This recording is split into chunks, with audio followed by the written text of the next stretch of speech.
বিসমিল্লাহির রহমানির রহিম। বইয়ের নাম ইসলামী আন্দোলনের কর্মীদের পারস্পরিক সম্পর্ক।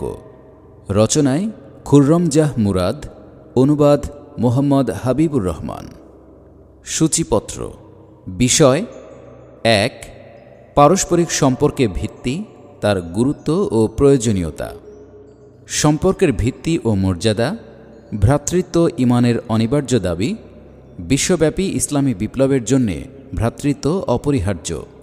ভ্রাতৃত্বের দাবি, তার গুরুত্ব ও ফলাফল। আখিরাতে ভ্রাতৃত্বের সুফল। পারস্পরিক সম্পর্কের গুরুত্ব। ২. চরিত্রের প্রয়োজনীয়তা ও তার মৌলিক বৈশিষ্ট্য। কল্যাণ কামনা, আত্মত্যাগ, আদল বা সুবিচার, ইহসান বা সদাচরণ, রহমত, মার্জনা, নির্ভরতা, মূল্যোপলব্ধি। ৩.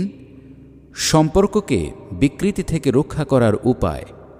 অধিকারে হস্তক্ষেপ, দেহ ও প্রাণের নিরাপত্তা, কটু ভাষণ ও গালাগাল, গীবত, চগুলখুরি, শরমিন্দা করা, ছিদ্রান্বেষণ, উপহাস করা, তুচ্ছজ্ঞান করা, নিকৃষ্ট অনুমান, অপবাদ, ক্ষতি সাধন, মনোকষ্ট, ধোঁকা দেয়া, হিংসা।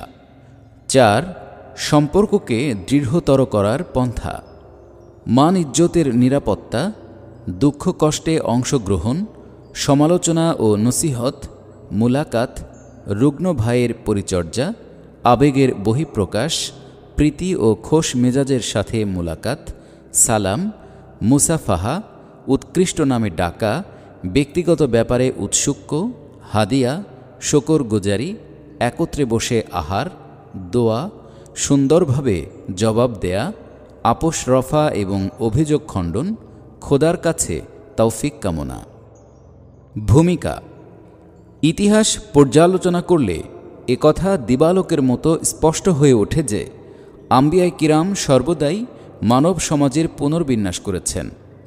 তারা মানব জাতিকে এক বুনিয়াদী আদর্শের দিকে আহ্বান জানিয়েছেন এবং সে আহ্বানে যারা সাড়া দিয়েছে তাদেরকে এক নতুন ঐক্যসূত্রে গেঁথে দিয়েছেন। যে মানব গোষ্ঠী বিভিন্ন দল, গোত্র, খানদানে দ্বিধা বিভক্ত হয়েছিল, ছিল পরস্পরের রক্ত পিপাসু ও ইজ্জতের দুশমন, এ আহ্বানের ফলে তারা পরস্পরের ভাই এবং একে অপরের ইজ্জতের সংরক্ষক বনে গেল। এই ঐক্যের ফলে এক নতুন শক্তির উদ্বোধন হল এবং এই আহ্বান দুনিয়ার সবচাইতে গুরুত্বপূর্ণ ইতিহাসের সৃষ্টি করল এবং শ্রেষ্ঠতম সংস্কৃতি রূপায়ণের নিয়ামকে পরিণত হল। এই গূঢ় সত্যের দিকেই আল কুরআন ইঙ্গিত করেছে তার নিজস্ব অনুপম ভঙ্গিতে।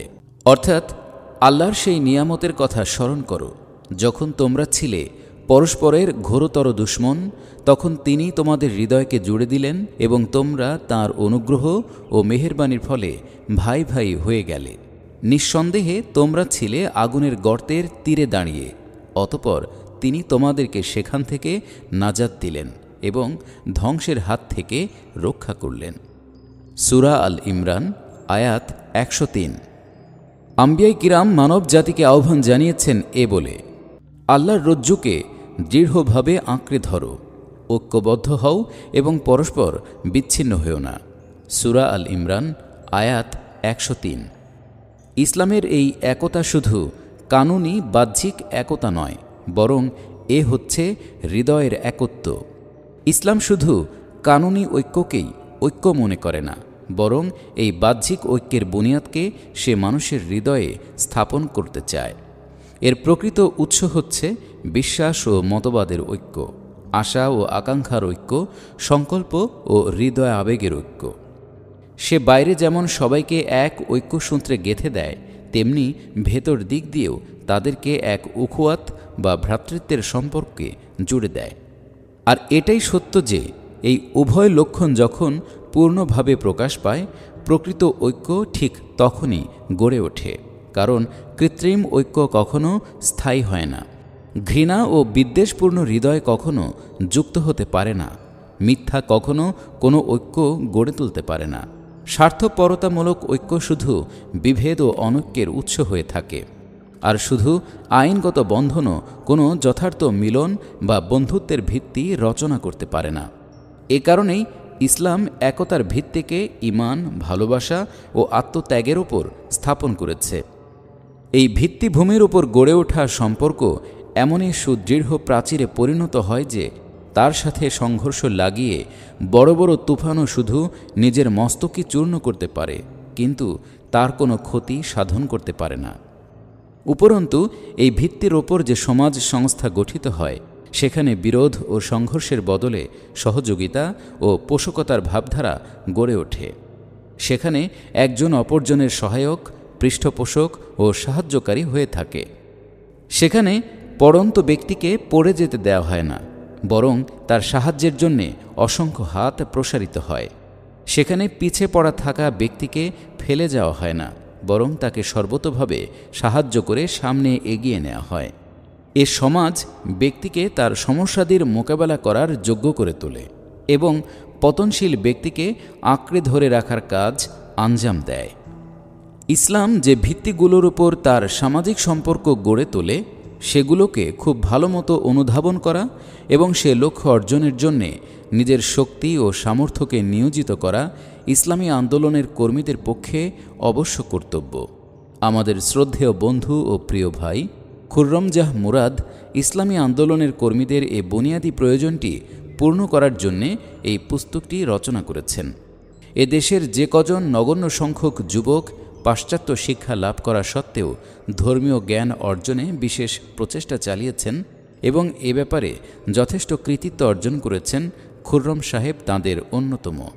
বস্তুত খুশবু থেকে যদি ফুলের পরিচয় পাওয়া যায়, তবে তার এ রচনাটিও তার চিন্তাধারা ও দৃষ্টিভঙ্গি উপলব্ধি করার পক্ষে সহায়ক হবে।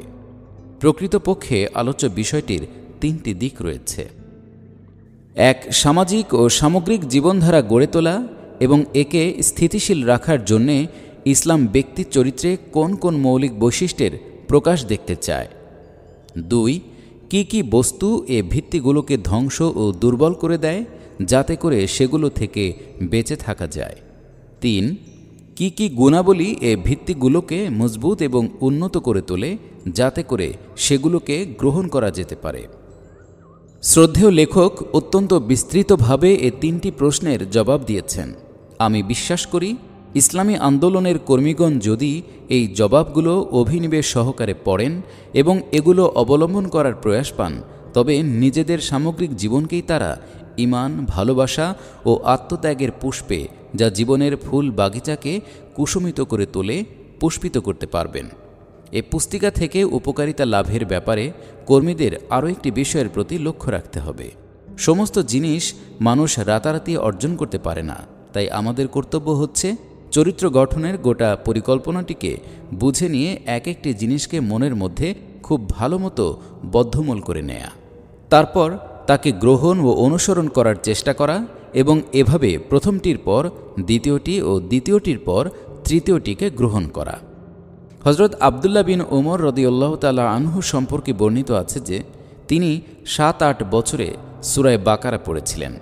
এ সম্পর্কে তার কাছে ব্যাখ্যা চাওয়া হলে তিনি বলেন যে, আমি একটি জিনিস পড়ি, তাকে গ্রহণ করি এবং তারপর সামনে অগ্রসর হই। বস্তুত চরিত্র গঠনের জন্য এমনই ক্রমিক, ধারাবাহিক ও অবিশ্রান্ত প্রচেষ্টারই প্রয়োজন। নিছক অধ্যয়নই এর জন্য যথেষ্ট নয়। এ উদ্দেশ্য কেবল ক্রমাগত প্রয়াস, প্রচেষ্টার দ্বারাই হাসিল হতে পারে। এ কথাও খুব ভালোভাবে মনে রাখতে হবে যে এটা চড়াই উতরাইয়ের পথ। সাহস ও আস্থার সাথে অবিরাম প্রচেষ্টার ভেতরেই এ পথের সাফল্য নিহিত। এ পথে ব্যর্থতা আসবে, কিন্তু দৃঢ়ভাবে তার মোকাবেলা করতে হবে। সমস্যা যুদ্ধের আহ্বান জানাবে, কিন্তু তাকে জয় করতে হবে। সংকট বাধার সৃষ্টি করবে, কিন্তু তাকে পরাভূত করতে হবে। এগুলো হচ্ছে এ পথের অনিবার্য পর্যায়। এসব দেখে কি আমরা ভীত কিংবা লক্ষ্যপথ থেকে পিছিয়ে যাব? অধ্যাপক খুরশিদ আহমদ। পৃষ্ঠা 9। 1. পারস্পরিক সম্পর্কের ভিত্তি, তার গুরুত্ব ও প্রয়োজনীয়তা। 1. সম্পর্কের ভিত্তি ও মর্যাদা। ইসলামী আন্দোলন এক সামগ্রিক ও সর্বাত্মক বিপ্লবের আহ্বায়ক। এজন্যেই এই বিপ্লবী আন্দোলনের কর্মীদেরকে সাধারণভাবে সমস্ত মানুষের সঙ্গে এবং বিশেষভাবে পরস্পরের সাথে এর সঠিক ভিত্তির ওপর সম্পৃক্ত করে দেয়া এর প্রধানতম বুনিয়াদী কর্তব্যের অন্তর্ভুক্ত। এ কর্তব্য সম্পাদনের জন্যে ইসলাম এই সম্পর্কের প্রতিটি দিকের ওপরই আলোকপাত করেছে এবং ভিত্তি থেকে খুঁটিনাটি বিষয় পর্যন্ত প্রতিটি জিনিসকেই নির্ধারিত করে দিয়েছে। পারস্পরিক সম্পর্ককে বিবৃত করার জন্যে আল কোরআনে অত্যন্ত সংক্ষিপ্ত অথচ মনোজ্ঞ বর্ণনা ভঙ্গি ব্যবহার করা হয়েছে। বলা হয়েছে, মুমিনরা তো পরস্পরের ভাই। সূরা হুজরাত আয়াত 10। দৃশ্যত এটি 3টি শব্দ বিশিষ্ট একটি ছোট্ট বাক্যাংশ মাত্র, কিন্তু প্রকৃতপক্ষে পারস্পরিক সম্পর্কের ভিত্তি, তার আদর্শিক মর্যাদা এবং ইসলামী আন্দোলনের জন্যে তার গুরুত্ব ও গভীরতা প্রকাশ করার নিমিত্তে এই বাক্যাংশটুকু যথেষ্ট। এ ব্যাপারে একে ইসলামী আন্দোলনের সনদের তথা চার্টারের মর্যাদা দেয়া যেতে পারে। এ থেকে প্রমাণিত হয় যে ইসলামী আন্দোলনে লোকদের সম্পর্ক হচ্ছে একটি আদর্শিক সম্পর্ক। লক্ষ্য ও উদ্দেশ্যের একত্ব এর গোড়াপত্তন করে এবং একে আদর্শের প্রতি ঈমানের ঐক্য এতে রং বিন্যাস করে। দ্বিতীয়ত, আদর্শিক সম্পর্ক হবার কারণে এটা নিছক কোনো নিরস বা ঠুনকো সম্পর্ক নয়। পৃষ্ঠা 10। বরং এতে যে স্থিতি, গভীরতা ও প্রগাঢ় ভালোবাসার সমন্বয় ঘটে তাকে শুধু দু ভাইয়ের পারস্পরিক সম্পর্কের দৃষ্টান্ত দ্বারাই প্রকাশ করা চলে। এমনই সম্পর্ককেই বলা হয় উখুয়াত বা ভ্রাতৃত্ব। বস্তুত একটি আদর্শিক সম্পর্কের ভেতর ইসলাম যে স্থিতিশীলতা, প্রশস্ততা ও আবেগের সঞ্চার করে তার প্রতিধ্বনি করার জন্যে ভ্রাতৃত্বের তথা উখুয়াতের চেয়ে উত্তম শব্দ আর কি হতে পারে। 2. ভ্রাতৃত্ব ঈমানের অনিবার্য দাবি। ইসলামী সভ্যতায় ঈমানের ধারণা শুধু এটুকু নয় যে কতিপয় অতি প্রাকৃতিক সত্যকে স্বীকার করে নিলেই ব্যাস হয়ে গেল, বরং একটি ব্যাপকতর ধারণা বিশিষ্ট প্রত্যয় যা মানুষের হৃদয় মনকে আচ্ছন্ন করে, যা তার শিরা উপশিরায় রক্তের ন্যায় সঞ্চালিত হয়। এমন একটি অনুভূতি যা তার বক্ষ দেশকে উদ্বেলিত ও আলোড়িত করে রাখে। হচ্ছে তার মন, মগজ ও দিল দিমাগের কাঠামো পরিবর্তনকারী এক চিন্তা শক্তি। সর্বোপরি হচ্ছে এক বাস্তবানুগ ব্যবস্থাপনার কার্যনির্বাহী শক্তি যা তার সমস্ত অঙ্গ প্রত্যঙ্গকে নিজের নিয়ন্ত্রণাধীনে নিয়ে গোটা ব্যক্তিগত ও সমষ্টিগত জীবনেই বিপ্লবের সূচনা করে। যে ঈমান এতটা ব্যাপক প্রভাবশালী, তার অক্টোপাস থেকে মানুষের পারস্পরিক সম্পর্ক কিভাবে মুক্ত থাকতে পারে? বিশেষত এটা যখন এক অনস্বীকার্য সত্য যে মানুষের পারস্পরিক সম্পর্কের সাথে তার গোটা জীবন একটি নগণ্য অংশ ছাড়া ওতপ্রোতভাবে জড়িত। বস্তুত এ কারণেই ঈমান তার অনুসারীদেরকে সমস্ত মানুষের সাথে সাধারণভাবে এবং পরস্পরের সাথে বিশেষভাবে সম্পর্ক স্থাপন করার নির্দেশ দেয়। উপরন্তু ওই সম্পর্ককে সুবিচার তথা আদল ও সদ আচরণ তথা ইহসানের ওপর প্রতিষ্ঠা করার জন্যে সে একটি সামগ্রিক জীবন পদ্ধতি এবং সভ্যতারও রূপদান করে। অন্যদিকে অধিকার ও মর্যাদার ভিত্তিকে সে একটি পূর্ণাঙ্গ বিধি ব্যবস্থায় পরিণত করে দেয়, যাতে করে নিজ নিজ স্থান থেকে প্রত্যেকেই তাকে মেনে চলতে পারে। এভাবে এক হাতের আঙ্গুলের ভেতর অন্য হাতের আঙ্গুল কিংবা এক ভাইয়ের সঙ্গে অপর ভাই যেমন যুক্ত ও মিলিত হয়, ঈমানের সম্পর্কে সম্পৃক্ত ব্যক্তিরাও যেন পরস্পরে তেমনই যুক্ত হতে পারে। আর হচ্ছে ঈমানের আদর্শিক মর্যাদার অনিবার্য দাবি। এমন ঈমানই মানব প্রকৃতি দাবি করে এবং এ সম্পর্কেই তার বিবেক সাক্ষ্যদান করে। পৃষ্ঠা 11। যারা সব রং বর্জন করে শুধু আল্লাহর রঙে রঞ্জিত হয়, তামাম আনুগত্য পরিহার করে কেবল আল্লাহর আনুগত্য কবুল করে, সমস্ত বাতিল থেকে বিচ্ছিন্ন হয়ে শুধু সত্যের সাথে যুক্ত হয় এবং আল্লাহর জন্যে একনিষ্ঠ ও একমুখী হয়, তারাও যদি পরস্পরের সম্পৃক্ত ও সংশ্লিষ্ট না হয় এবং প্রেমের সম্পর্ক স্থাপন না করে, তবে আর কে করবে? উদ্দেশ্যের একমুখীনতার চাইতে আর কি বড় শক্তি রয়েছে যা মানুষকে মানুষের সাথে যুক্ত করতে পারে? এ একমুখীনতার এবং সত্যপথের প্রতিটি মঞ্জিলই এ সম্পর্ককে এক জীবন্ত সত্যে পরিবর্তিত করতে থাকে। যে ব্যক্তি সত্যের খাতিরে নিজেকে উৎসর্গ করে দেয় সে স্বভাবতই এ পথের প্রতিটি পথিকের ভালোবাসা, সহানুভূতি, সান্ত্বনা ও পোষকতার মুখাপেক্ষী এবং প্রয়োজনশীল হয়ে থাকে। সুতরাং এ পথে এসে এ নিয়ামতটুকু যদি সে লাভ না করে তো এত বড় অভাবকে আর কিছুতেই পূর্ণ করা সম্ভব নয়। ৩. বিশ্বব্যাপী ইসলামী বিপ্লবের জন্যে ভ্রাতৃত্ব অপরিহার্য। এ দুনিয়ায় ঈমানের মূল লক্ষ্য অর্থাৎ বিশ্বব্যাপী ইসলামী বিপ্লব সৃষ্টি এবং ইসলামী সভ্যতার প্রতিষ্ঠা সতই এক সুদৃঢ়, স্থিতিশীল ও ভ্রাতৃত্ব সুলভ সম্পর্কের দাবি করে। এ লক্ষ্য অর্জনটা কোনো সহজ কাজ নয়। এ হচ্ছে প্রেমের সমীপে পদার্পণ করার সমতুল্য। এখানে প্রতি পদক্ষেপে বিপদের ঝড় ঝঞ্ঝা ওঠে, পরীক্ষার সয়লাব আসে। স্পষ্টত এমনই গুরুদায়িত্ব পালন করার জন্যে প্রতিটি ব্যক্তির বন্ধুত্ব অতীব মূল্যবান। এর অভাব অন্য কোনো উপায়েই পূর্ণ করা চলে না।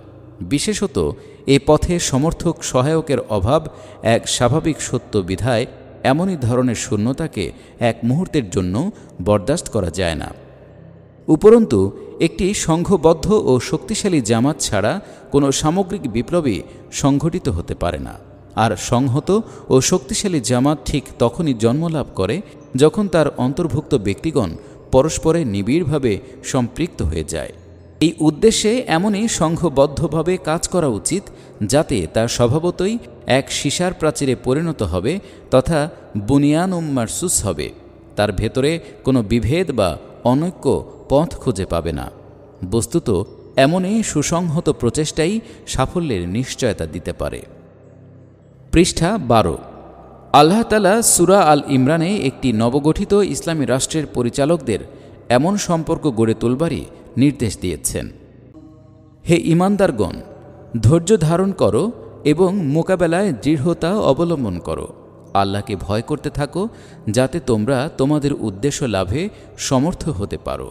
সূরা আল ইমরান আয়াত 200। সূরা আনফালের শেষ দিকে ইসলামী বিপ্লবের পূর্ণতার জন্যে মুসলমানদের পারস্পরিক সম্পর্ককে একটি আবশ্যিক শর্ত হিসেবে সামনে রাখা হয়েছে এবং বলা হয়েছে যারা এই দিনের প্রতি ঈমান আনবে এর জন্য সব কিছু ত্যাগ করবে এবং এই আন্দোলনে নিজের ধন প্রাণ উৎসর্গ করবে তাদের পারস্পরিক সম্পর্ক হবে নিশ্চিতরূপে বন্ধুত্ব ও ভালোবাসার সম্পর্ক।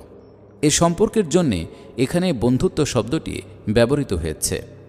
যারা ঈমান এনেছে, হিজরত করেছে, স্বীয় জান ও মাল দিয়ে আল্লাহর রাস্তায় জিহাদ করেছে এবং যারা তাদেরকে আশ্রয় ও সাহায্য সহযোগিতা দিয়েছে তারা একে অপরের বন্ধু। সূরা আনফাল আয়াত 72।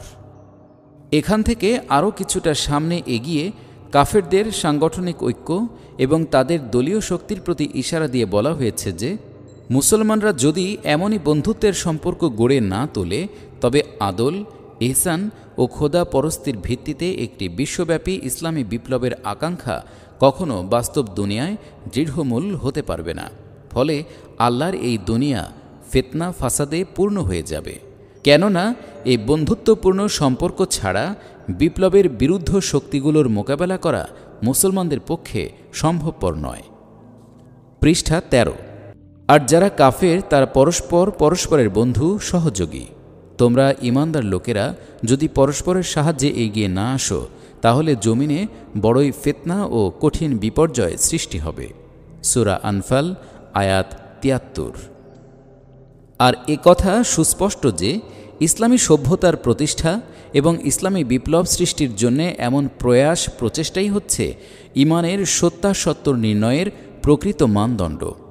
যারা ঈমান এনেছে, নিজেদের ঘরবাড়ি ছেড়েছে এবং আল্লাহর রাহে জিহাদ করেছে এবং যারা তাদেরকে আশ্রয় দিয়েছে, সাহায্য সহায়তা করেছে তারাই প্রকৃত মুমিন। সূরা আনফাল আয়াত 74। এরই কিছুটা আগে আল্লাহ তাআলা বিরুদ্ধবাদীদের মোকাবেলায় আপন সাহায্যের প্রতিশ্রুতির সাথে মুমিনদের জামাত সম্পর্কে নবী করিম সাল্লাল্লাহু আলাইহি ওয়াসাল্লামকে এই বলে সুসংবাদ দিয়েছেন যে তাদের দিলকে তিনি নিবিড়ভাবে জুড়ে দিয়েছেন এবং তারাই হচ্ছে ইসলামী বিপ্লবের সাফল্যের চাবিকাঠি। তিনিই তো নিজের সাহায্য দ্বারা ও মুমিনদের দ্বারা তোমার সহায়তা করেছেন এবং মুমিনদের দিলকে পরস্পরের সাথে জুড়ে দিয়েছেন। সূরা আনফাল আয়াত ৬২-৬৩। ৪. ভ্রাতৃত্বের দাবি, তার গুরুত্ব ও ফলাফল। বস্তুত ইসলামী বিপ্লবের আহ্বায়কদের এ পারস্পরিক সম্পর্ক হচ্ছে ভ্রাতৃত্ব তথা উখওয়াত, বন্ধুত্ব, রহমত ও ভালোবাসার সম্পর্ক। পৃষ্ঠা ১৪। কিন্তু এর ভেতর ভ্রাতৃত্ব শব্দটি এত ব্যাপক অর্থবহ যে অন্যান্য গুণ রাজিকে সে নিজের ভেতরেই আত্মস্থ করে নেয়। অর্থাৎ দুই সহোদর ভাই যেমন একত্রিত হয় এবং তাদের মধ্যকার কোনো মত পার্থক্য, ঝগড়া ফাসাদ বা বিভেদ বিসম্বাদকে প্রশ্রয় দেয়া হয় না, ইসলামী আন্দোলনের কর্মীদের পরস্পরকে ঠিক তেমনইভাবে সম্পৃক্ত হওয়া উচিত। দু ভাই যেমন পরস্পরের জন্য নিজেদের সব কিছু ত্যাগ করতে প্রস্তুত হয়, পরস্পরের শুভাকাঙ্ক্ষী হয়, সাহায্য ও সহযোগিতায় নিয়োজিত থাকে এবং একে অপরের সহায়ক ও পৃষ্ঠপোষকে পরিণত হয়, যেভাবে এক তীব্র প্রেমের আবেগ ও প্রাণ চেতনার সঞ্চার করে সত্য পথের পথিকদের, যারা দ্বীন ইসলামের খাতিরে নিজেদের গোটা জীবনকে নিয়োজিত করে দেয়, তাদের মধ্যে ঠিক তেমনই সম্পর্কই গড়ে ওঠে। মোট কথা, ইসলামী বিপ্লবের প্রতি যে যতটা গভীরভাবে অনুরক্ত হবে, আপন সাথী ভাইয়ের সঙ্গে ততটা গভীর সম্পর্কই সে গড়ে তুলবে। তেমনি এ উদ্দেশ্যটা যার কাছে যত প্রিয় হবে, তার কাছে এ সম্পর্কও ততখানি প্রিয় হবে, কারণ এর সম্পর্ক হচ্ছে একমাত্র আল্লাহর জন্যে এবং আল্লাহর পথে সংগ্রামকারীদের। কাজেই যে ব্যক্তি ইসলামী বিপ্লবের কর্মী ও আহ্বায়ক হবে, আপন সাথী ভাইয়ের সঙ্গে তার সম্পর্ক যদি পথ চলাকালীন অপরিচিত লোকের মতো হয়, তবে তার নিজের সম্পর্কে চিন্তা করে দেখা উচিত যে সে কোন পথে এগিয়ে চলেছে। অথবা আপন সঙ্গী সহকর্মীদের সাথে তার সম্পর্ক যদি গা থেকে ঝেড়ে ফেলে দেয়া ধুলোর মতো ক্ষণস্থায়ী হয়, তবে তার চিন্তা করে দেখতে হবে যে উদ্দেশ্যের প্রতি সে ভালোবাসার দাবি করে, তার দিলে তার কতটা মূল্য রয়েছে। ভ্রাতৃত্বের এ সম্পর্কের জন্যেই নবী করিম সাল্লাল্লাহু আলাইহি ওয়াসাল্লাম আল হুব্বু লিল্লাহি, আল্লাহর জন্য ভালোবাসা এর মতো পবিত্র, ব্যাপক ও মনোরম পরিভাষা ব্যবহার করেছেন। ভালোবাসা নিজেই এক বিরাট চিত্তাকর্ষক ও শ্রুতিমধুর পরিভাষা। এর সাথে আল্লাহর পথে এবং আল্লাহর জন্যে বিশ্লেষণদ্বয় একে তামাম স্থূলতা ও অপবিত্রতা থেকে মহত্বের উচ্চতম পর্যায়ে পৌঁছিয়ে দিয়েছে। এমনইভাবে এ পরিভাষাটি দিল ও আকলকে যোগপথ এমন এক নির্ভুল মানদণ্ডে দান করে, যা দিয়ে প্রত্যেক মুমিন তার সম্পর্ককে যাচাই করে দেখতে পারে। আল্লাহর প্রতি ঈমান এবং তার পথে ভালোবাসা, এ দুটো জিনিসের মধ্যে অবিচ্ছেদ্য সম্পর্ক বিদ্যমান। যেখানে এর একটি থাকবে, সেখানে অপরটিও দেখা যাবে। পৃষ্ঠা ১৫। একটি যদি না থাকে, তবে অপরটি সন্দেহজনক হয়ে দাঁড়াবে। তাই নবী করিম সাল্লাল্লাহু আলাইহি ওয়াসাল্লাম বলেছেন, লা তুমিনু হাত্তা তাহাব্বু, তোমরা ততক্ষণ পর্যন্ত মুমিন হবে না যতক্ষণ না পরস্পরকে ভালোবাসবে। মুসলিম, আবু হুরায়রা। অতঃপর গোটা সম্পর্ককে এই ভিত্তির ওপর স্থাপন করা এবং ভালোবাসা ও শত্রুতাকে শুধু আল্লাহর জন্য নির্দিষ্ট করে দেয়াকে ঈমানের পূর্ণতার জন্যে অপরিহার্য শর্ত বলে অভিহিত করা হয়েছে। মান আহাব্বা লিল্লাহি ওয়া আবগাদা লিল্লাহি ওয়া আ'তা লিল্লাহি ওয়া মানা'a লিল্লাহি ফাকাদ ইসতাকমালাল ঈমান। যে ব্যক্তি শুধু আল্লাহর জন্য ভালোবাসলো, আল্লাহর জন্যে শত্রুতা করল, আল্লাহর জন্যে কাউকে কিছু দান করল এবং আল্লাহর জন্যেই কাউকে বিরত রাখল, সে তার ঈমানকেই পূর্ণ করে নিল। মানুষের জীবনে বন্ধুত্ব ও শত্রুতা বাস্তবিকই অত্যন্ত প্রভাবশালী হয়ে থাকে। তাই ঈমানের পূর্ণতার জন্যে এ দুটো জিনিসকেই আল্লাহর জন্য নির্দিষ্ট করে দেয়ার অপরিহার্য শর্ত নিতান্ত স্বাভাবিক ও যুক্তিসঙ্গত হয়েছে। ঈমানের বহুতর শাখা প্রশাখা রয়েছে, এর প্রতিটি শাখাই নিজ নিজ জায়গায় গুরুত্বপূর্ণ। একটি সুসংহত শক্তিকে ক্ষমতাসীন করার জন্যে আল্লাহর প্রতি ভালোবাসা যেরূপ জরুরি, তার পরিপ্রেক্ষিতে নবী করিম সাল্লাল্লাহু আলাইহি ওয়াসাল্লাম তাকে সমস্ত কাজের চাইতে শ্রেষ্ঠ কাজ বলে অভিহিত করেছেন। হযরত আবু যর রাদিয়াল্লাহু তাআলা আনহু বর্ণনা করেন, খরাজা আলাইনা রাসূলুল্লাহ সাল্লাল্লাহু আলাইহি ওয়াসাল্লাম ফাকালা আতাদরুনা আইয়ুল আমালি আহাব্বু লিল্লাহি তাআলা قال قائل الصلاة والزكاة وقال قائل الجهاد قال النبي صلى الله عليه وسلم إن أحب الأعمال إلى الله تعالى الحب لله والبغض لله। পৃষ্ঠা 16। একদা রাসূলুল্লাহ সাল্লাল্লাহু আলাইহি ওয়াসাল্লাম আমাদের কাছে আগমন করলেন। তিনি জিজ্ঞেস করলেন, তোমরা কি জানো আল্লাহ তাআলার কাছে কোন কাজটি সবচেয়ে বেশি প্রিয়? কেউ বলল নামাজ ও যাকাত, কেউ বলল জিহাদ। মহানবী সাল্লাল্লাহু আলাইহি ওয়াসাল্লাম বললেন, কেবল আল্লাহর জন্য ভালোবাসা এবং আল্লাহর জন্য শত্রুতাই হচ্ছে সমস্ত কাজের মধ্যে আল্লাহর কাছে বেশি প্রিয়। আহমদ, আবু দাউদ, আবু যর। আর একবার হজরত আবু যর রাদিয়াল্লাহু তাআলা আনহুকে উদ্দেশ্য করে মুহাম্মদ সাল্লাল্লাহু আলাইহি ওয়াসাল্লাম প্রশ্ন করেন, ইয়া আবা যররিন আইয়ু উরাল ঈমানি আওসাক? قال الله ورسوله أعلم قال الموالة في الله والحب لله والبغض لله। হে আবু যর, ইমানের কোন কাজটি অধিকতর মজবুত? জবাব দিলেন, খোদা ও তার রাসূলই ভালো জানেন। মহানবী সাল্লাল্লাহু আলাইহি ওয়াসাল্লাম বললেন, তা হচ্ছে আল্লাহর পথে বন্ধুত্ব এবং তার জন্যে ভালোবাসা ও শত্রুতা। বাইহাকি ইবনে আব্বাস। হাদিসে উল্লেখিত ওরা বলতে রজ্জু এবং থালা বাসনের আংটা বা হাতলকেও বোঝায়। তাছাড়া যে গাছের পাতা শীতকালে ঝরে না তাকেও ওরা বলা হয়। অর্থাৎ আল্লাহর পথে ভালোবাসা হচ্ছে এমন মজবুত ভিত্তি যার ওপর নির্ভর করে মানুষ নিশ্চিন্তে ইমানের চাহিদাগুলো পূরণ করতে পারে। এমন ভিত্তিতে না কখনো ফাটল ধরে আর না তা ধসে পড়ে। মোট কথা, ইমান মানুষের গোটা জীবনকেই দাবি করে। অর্থাৎ জীবনের প্রতিটি মুহূর্তই যতক্ষণ দেহে শ্বাস প্রশ্বাসের আসা যাওয়া অব্যাহত থাকবে ইমানের চাহিদা অনুযায়ী অতিবাহিত করা উচিত। কিন্তু যতক্ষণ পর্যন্ত মুমিনের গোটা সম্পর্ক সম্বন্ধ আল্লাহর জন্যে ভালোবাসার সম্পর্কে পরিণত না হবে ততক্ষণ জীবনে এত ব্যাপকভাবে নেক কাজের সূচনা হতে পারে না। এজন্যে যে সম্পর্ক সম্বন্ধ হচ্ছে মানব জীবনের এক বিরাট অংশ। এ জিনিসটি অনিবার্যভাবে তার জীবনকে প্রভাবান্বিত করে এবং এক প্রকারে তার বন্ধুত্ব ও দ্বীনের মানদণ্ড হয়ে দাঁড়ায়। তাই যাদের জীবনে খোদার স্মরণ দৃঢ়মূল হয়েছে তাদের সাথে আপন সত্তাকে যুক্ত করার জন্যে আল্লাহ তাআলা মুসলমানদেরকে নির্দেশ দিয়েছেন এবং তারা যাতে সত্য পথে চালিত হয় এবং দুনিয়ার শান শওকত ও সাজসজ্জার গোলক ধাঁধায় পড়ে নিজেদের চক্ষুকে বিভ্রান্ত না করে তার জন্যে সবর শব্দটি ব্যবহার করেছেন। পৃষ্ঠা 17। তুমি স্বীয় সত্তাকে তাদের সঙ্গে সংযত রাখো যারা সকাল ও সন্ধ্যায় আপন প্রভুকে ডাকে এবং তার সন্তুষ্টি তালাশ করে। আর দুনিয়াবী জীবনের চাকচিক্য কামনায় তোমাদের দৃষ্টি যেন তাদের দিক থেকে বিচ্যুত হয়ে অন্যদিকে ছুটে না যায়। সূরা কাহাফ।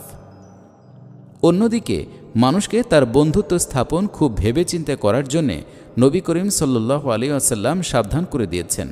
কেননা আল মারউ আলা দীনি খলিলিহি ফালইয়ানজুর আহাদুকুম মান ইউখালিল। আহমদ, তিরমিজি, আবু দাউদ, বাইহাকি, আবু হুরায়রা। মানুষ তার বন্ধুর দ্বীনের উপরই কায়েম থাকে, কাজেই তোমরা কাকে বন্ধু বানাও তা প্রত্যেকেই ভেবে চিনতে নাও। আবু হুরায়রা রাদিয়াল্লাহু তাআলা আনহু থেকে বর্ণিত হাদিসে উল্লেখিত খলিলুন শব্দটি থেকে খিল্লাত নিষ্পন্ন হয়েছে। এর মানে হচ্ছে এমন ভালোবাসা ও আন্তরিকতা যা দিলের ভেতর বদ্ধমূল হয়ে যায়। হাদিসে ভালো ও মন্দ লোকের ভালোবাসা ও সাহচর্যের একটি চমৎকার দৃষ্টান্ত বর্ণিত হয়েছে। বলা হয়েছে, ভালো লোকের সাহচর্য হচ্ছে কোনো আতর বিক্রেতার কাছে বসার মতো। যদি আতর না পাওয়া যায় তবু তার খুশবুতে দিল দিমাগ সতেজ হয়ে উঠবে। আর মন্দ লোকের সংস্পর্শ হচ্ছে লোহার দোকানের তুল্য। তাতে কাপড় না পরলেও তার কালি এবং ধোঁয়া মন মেজাজ খারাপ করে দিবেই। ইমানের একটি স্তরে এসে মানুষ নিজেই ইমান এবং তার বাস্তব দাবি পূরণে এক বিশেষ ধরনের আনন্দ ও মাধুর্য অনুভব করে। এ আনন্দ অনুভূতির কারণেই মানুষের ভেতর নেক কাজের প্রেরণা জাগে। পৃষ্ঠা 18। রাসূলুল্লাহ সাল্লাল্লাহু আলাইহি ওয়াসাল্লাম এই জিনিসটাকেই হালাওয়াতুল ঈমান বলে উল্লেখ করেছেন। তিনি এর 3টি শর্ত উল্লেখ করেছেন। এর মধ্যে একটা জিনিস হচ্ছে এই, আয়ুহিব্বাল মারআ লা ইউহিব্বুহু ইল্লা লিল্লাহ। সে অন্য লোককে ভালোবাসবে এবং তার এ ভালোবাসা আল্লাহ ছাড়া আর কারো জন্য হবে না। বুখারী, মুসলিম। গোলাম ও বান্দা যদি তার মালিক ও মনিবের ভালোবাসা অর্জন করতে পারে তো তার চাইতে বড় সৌভাগ্য আর কি হতে পারে। একজন মুমিন যদি আল্লাহ তাআলার ভালোবাসা লাভ করে তো এই বিরাট সম্পদের বিনিময়ে সে আর কি জিনিস পেতে পারে। বস্তুত এই ভালোবাসাই হচ্ছে মুমিনের পক্ষে মিরাজ স্বরূপ। নবী করিম সাল্লাল্লাহু আলাইহি ওয়াসাল্লাম বলেছেন, যারা আল্লাহর জন্যে পরস্পরের বন্ধুত্বের সম্পর্ক স্থাপন করে তারাই এই বিরাট নিয়ামতের উপযুক্ত।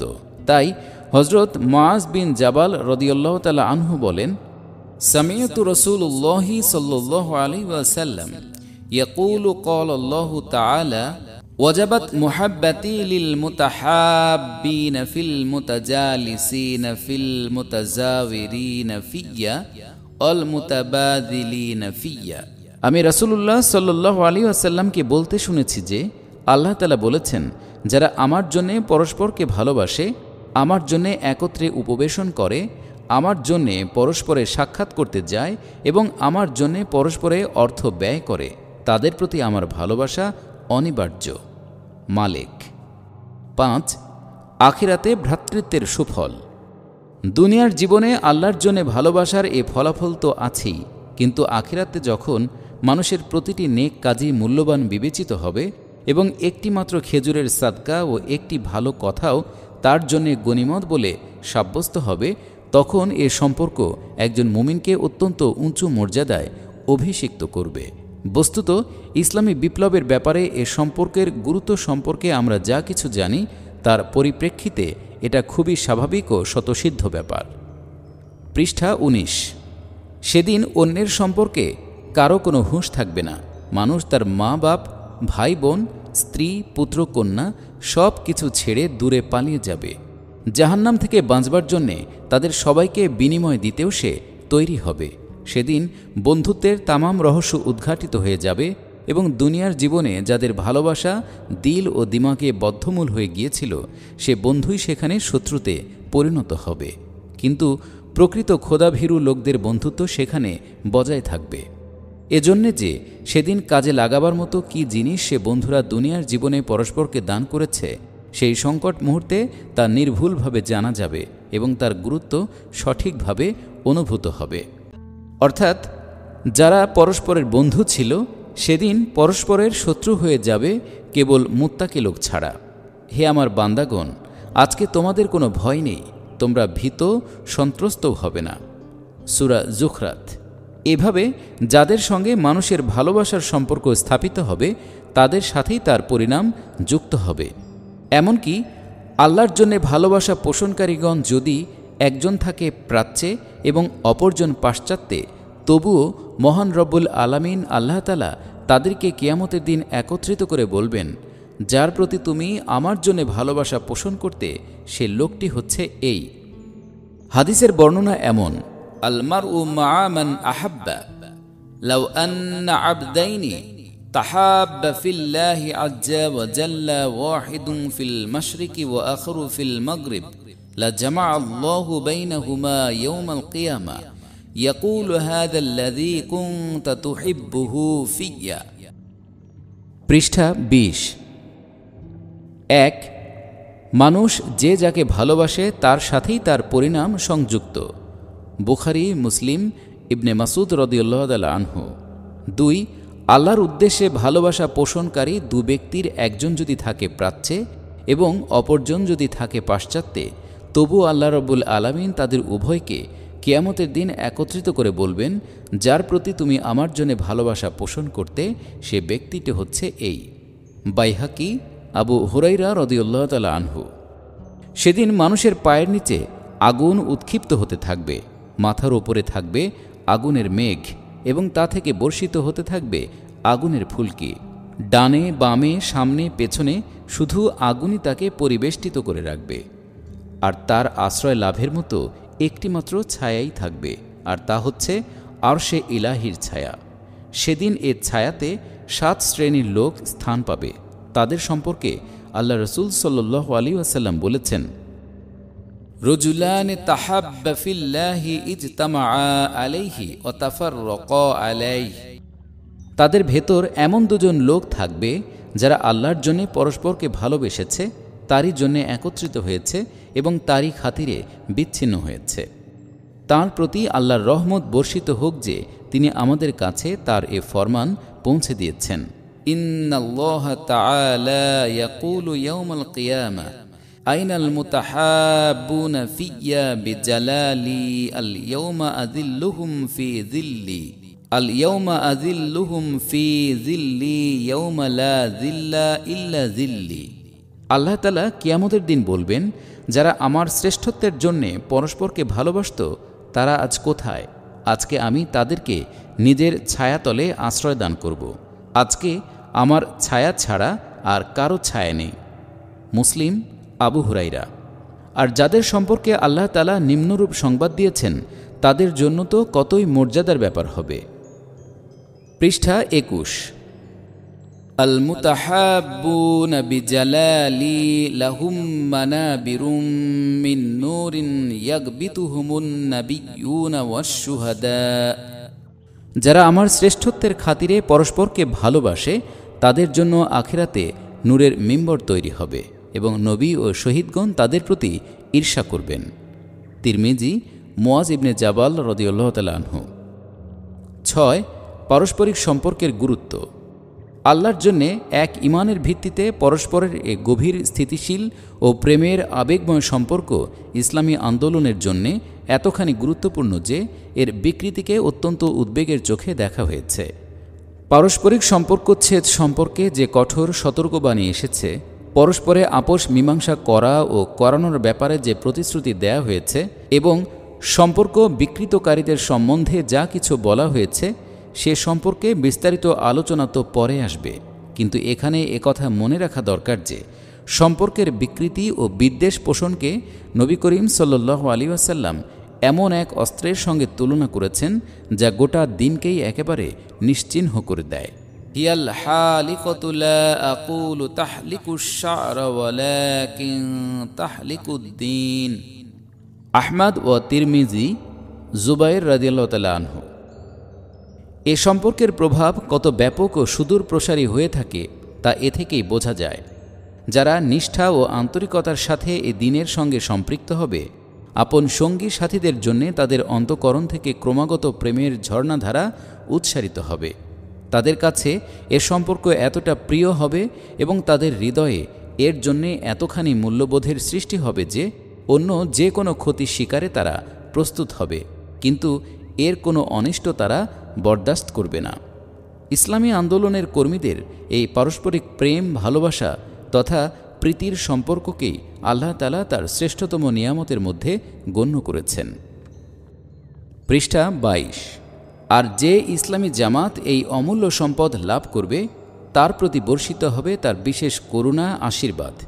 কেননা এ সম্পর্কই হচ্ছে ইসলামী জামাতের প্রাণবন্তু এবং তার সজীবতার লক্ষণ। এ সম্পর্ক তার লোকদের জন্যে এমন এক পরিবেশ রচনা করে যাতে তারা একে অপরের পৃষ্ঠপোষক হয়ে সত্যপথের মঞ্জিল নির্ধারণ করতে থাকে, পরস্পরকে পুণ্যের পথে চালিত করার জন্যে হামেশা সচেষ্ট থাকে। প্রথম যুগের ইসলামী জামাতকে আল্লাহ তাআলা পারস্পরিক ঐক্য, ভালোবাসা ও ভ্রাতৃত্বের যে বিরাট সম্পদ দান করেছিলেন, সূরা আল ইমরানে তার উল্লেখ করে তাকে তার বিশেষ নিয়ামত বলে অভিহিত করা হয়েছে। আর আল্লাহর সে নিয়ামতকে স্মরণ করো যখন তোমরা পরস্পরে দুশমন ছিলে, অতঃপর তিনি তোমাদের হৃদয়কে জুড়ে দিলেন আর তোমরা তার মেহেরবানির ফলে ভাই ভাই হয়ে গেলে। সূরা আল ইমরান, আয়াত ১০৩।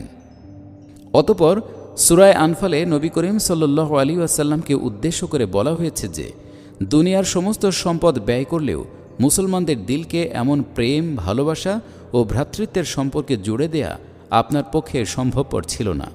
এটা কেবল আল্লাহ তাআলার কুদরতেই সম্ভবপর হয়েছে। একমাত্র তাঁর পক্ষেই এটা সম্ভবপর ছিল।